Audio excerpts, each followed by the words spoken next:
What the is leadership? Thought-provoking conversations with expert leadership scholars, exceptional leadership practitioners, and other extraordinary individuals. Good day. My name is Jonathan Kroll, and I am the Executive Director and a lead trainer of the Leadership Trainer Certification Program. And I am so excited to have this conversation with Amber Manning-Ouellette, who is an assistant professor at Oklahoma State University. Amber, welcome, and thank you for being here. Hey, it's good to spend the afternoon with you. Well, we start this video series the same way every time. And so the question is, what leadership?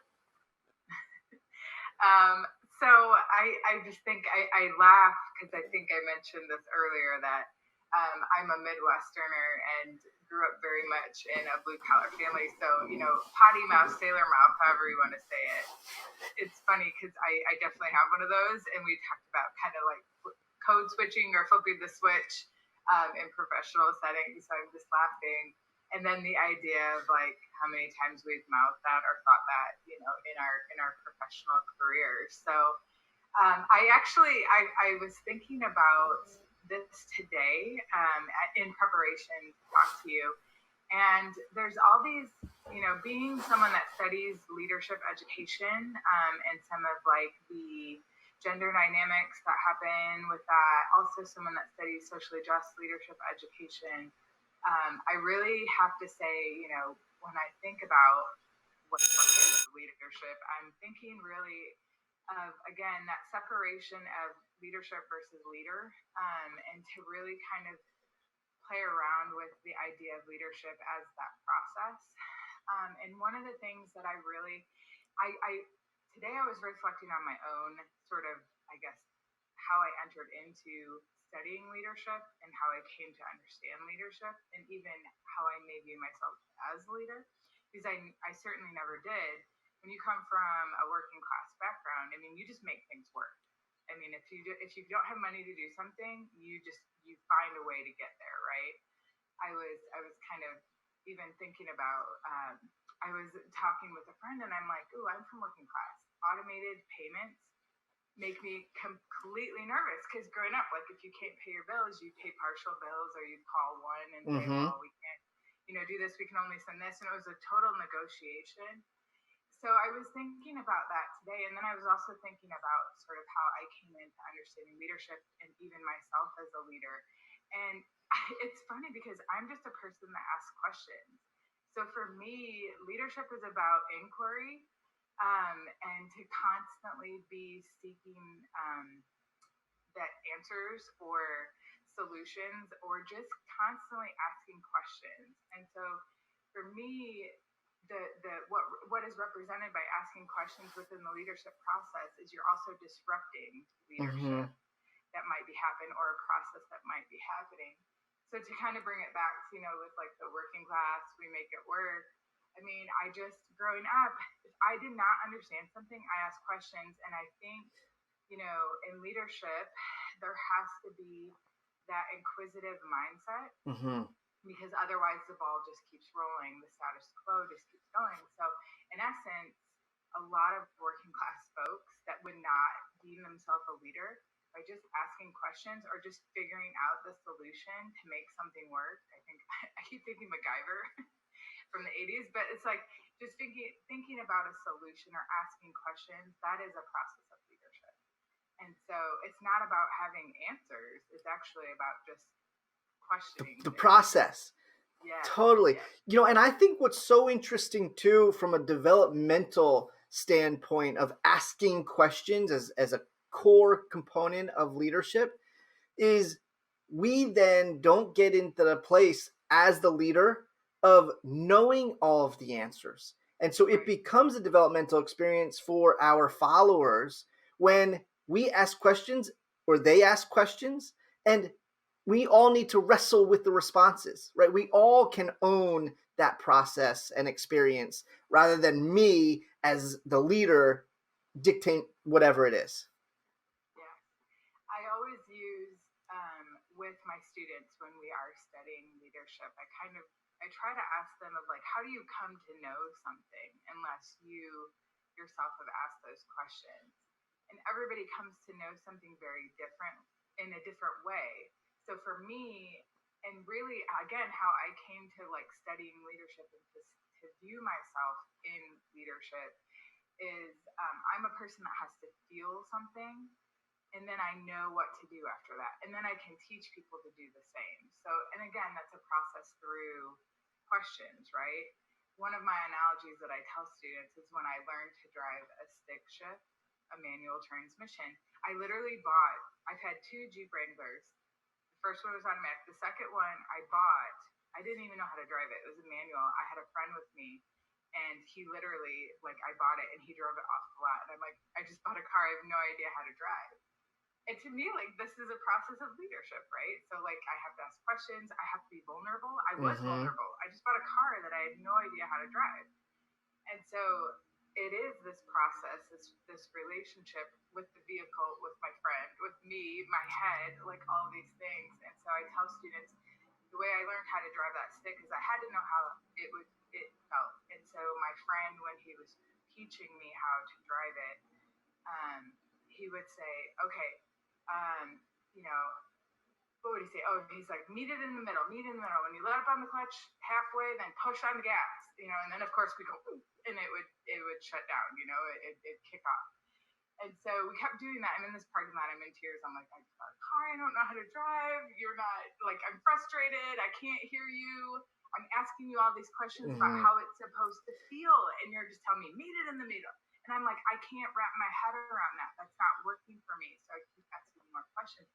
Well, finally, my dad is an auto technician. I called my dad and I'm like, Dad, I just bought a manual transmission and I can't drive it. How do I do this? And he's like, all right, when you start to let up on the clutch, you're going to feel it come forward a little and then give it a little bit of gas. And just by asking that question and him telling me it differently, I got it. And so once I understood that, I asked those questions, I understood the process of how I did it, I could teach other people how to do it. And so that to me is really like the process of leadership, is just asking questions and that reflection piece of what am I doing? What is my relationship with all of these different people, things, whatever they are, right? Yeah. Well, and it's, from this example, which is, what a brilliant example. we need to find the ways that have resonance with ourselves. That if we want to lead in authentic ways, just like if you want to drive your car, meeting in the middle, that didn't have resonance. But the way your father was able to express it, because you kept asking the question, kept digging, you were able to find a way to make meaning from that allowed for you to drive. And that's what we do. When we find meaning in something, we can then excel at leading rather than just quitting. Exactly. The day went a lot differently once I did that. Now, and so then I think the next step of this in my example and just thinking about leadership too is, as a leader practicing leadership, that's exactly what you have to do. You have to practice it, right? Because even after I got it, I'm still avoiding parking on hills, avoiding stoplights that are on hills where I know it's going to be hard in a manual because it's going to roll back. And so I'm still like, it took me like 3 days before I could drive on my own without someone with me because I just wasn't confident enough. And I think that's the process of leadership too, is that we have to continually practice. We have to make meaning. We have to get reflection. We have to get feedback from other people, which again puts us in vulnerable spaces. Yeah. Because if we truly want to be authentic in that process, we do have to be vulnerable. And we have to kind of set ourselves up for a chance for failure. And of course, by my example, I mean, I did that. I bought a car and it totally could have failed. And I would have just been sitting and looking at a vehicle that I can't drive, So I think leadership, I think about all the ways that I have practiced leadership and continue to practice. And even just the study of leadership and how people come to know something is that really kind of that constant reflection and meaning making, right? Totally. Well, and just like the yogis around me say yoga is a practice. I think we need to get in the habit as leadership educators and developers of claiming leadership as a practice, that it's a journey we go on and there's not an endpoint. We can always get better. And I think that's part of why in contemporary theory and contemporary practice, we stay away from this notion of leadership being about power and position, and it's more about what we're doing. Because as a practice, we can always get better rather than it being achieved once I'm in that position or in that role. You mentioned something else to me that I think is really important, especially when I'm studying socially just leadership curriculum and pedagogy and practice, right? And that is this idea of power dynamics. And it goes along with culturally relevant leadership and some of that theory and some of that literature base. But it really is, there are power dynamics. So beyond our control, when we are practicing leadership, there are power dynamics that exist that we do not actually take into consideration. And really what that is others' perceptions of us and our perceptions of others. And if the power dynamic is so skewed and it's not reciprocal, to me that gets in the way of progress. It gets in the way of practice. It gets in the way of authentic leadership.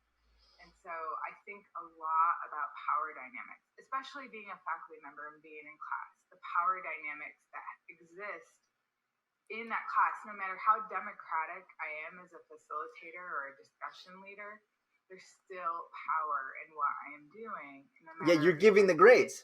Yes, yeah, I'm giving the grades, right? It doesn't matter if I'm sitting in a circle with them, encouraging them to use their voice. There are still power structures that exist. And so for me, I think of it as sort of like, fair, I don't know if you've heard the term fair trade learning and service learning, fair trade learning. So, when I talk to students about the practice of leadership and how they see it, that we're not, when we do service, when we do leadership, it's not that we're extrapolating knowledge from people. It's that, what is the reciprocation? So, if we truly want to be authentic leaders, if we want to practice leadership, if we want to be socially just, we're not just taking experiences from people or things or places, but we give back in some way.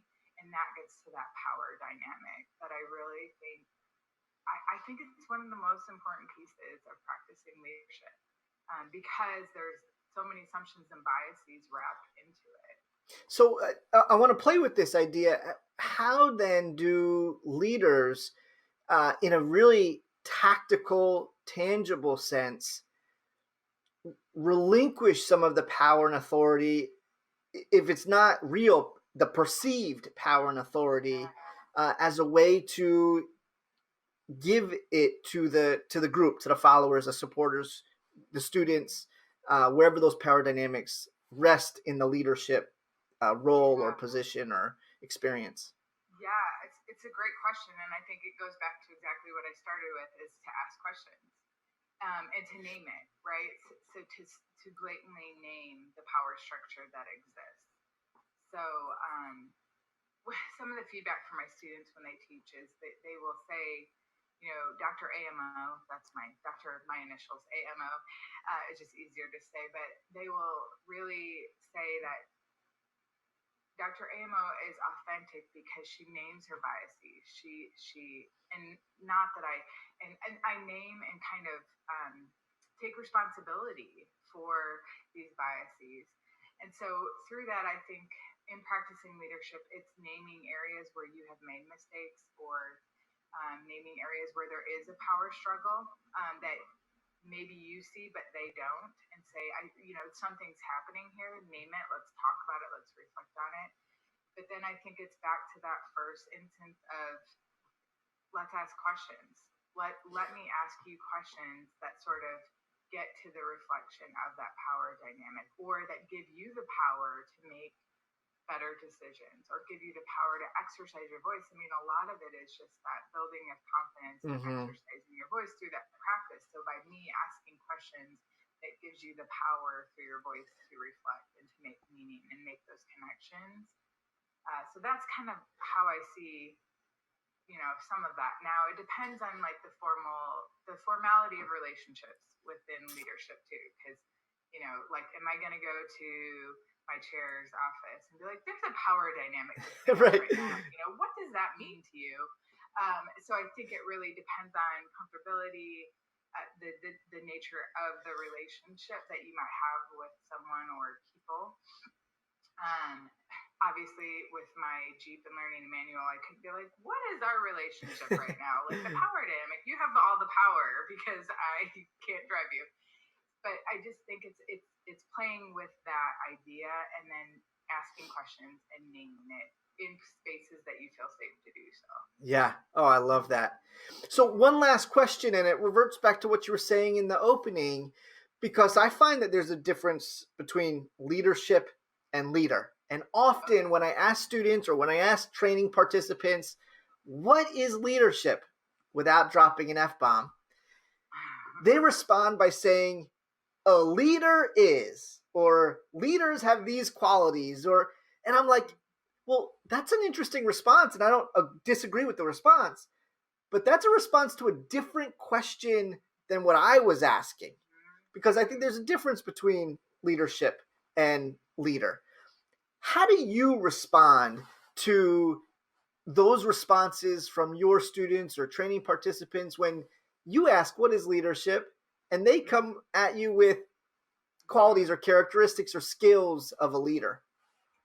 Yeah, I think it's getting back to the conceptualization of contemporary, leadership theory. And to me, a lot of it is because I do the same thing. I'm kind of, okay, you're describing a leader, but what is the difference between a leader and leadership? And for me, I like to go back to social and cultural events and movements in our history. And so, even thinking about industrial and post-industrial theory, right, of leadership. And so, I always love. Okay, so my favorite time period is the '60s, right? I just love it. It was just I love the sexual revolution, but even before that, civil rights movement, all the movements that came. Obviously, like the Vietnam War, there were huge, huge events happening in society, but they really shifted the way people had to think about leading and leadership, and who a leader might be. And so I kind of take it back to, okay, like let's look at grassroots, like leadership movements, and what was it? Was that a person or was that people Mm-hmm. who had power, right?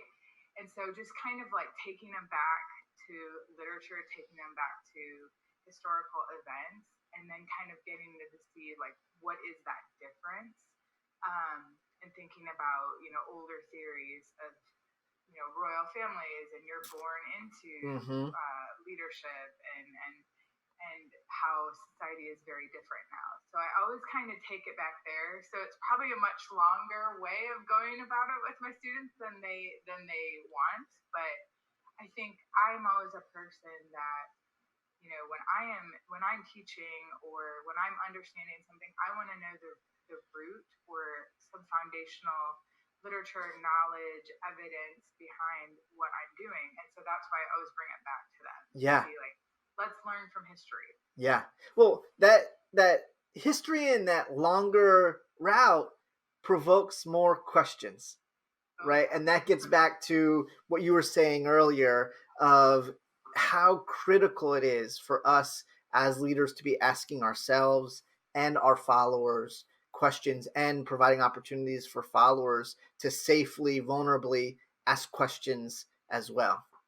Mm-hmm. So, And I can't tell you how many times I've asked questions, even like with processes and policies.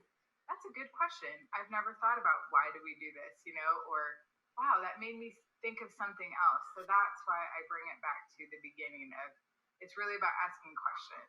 So if it is a leader practicing leadership, it's really about asking questions, not giving answers, right? yeah.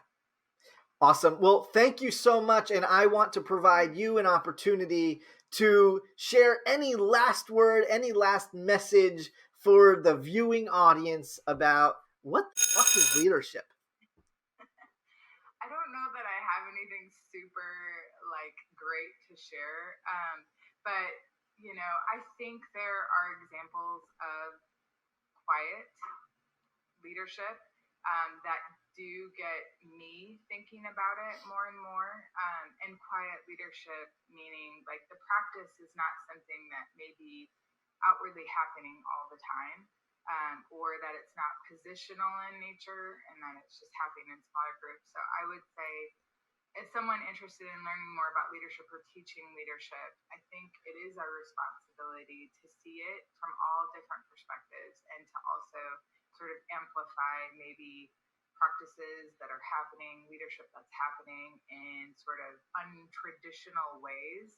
And so I think we need to bring those to the surface as scholars and talk about them more. So I would say just continuing on to do that.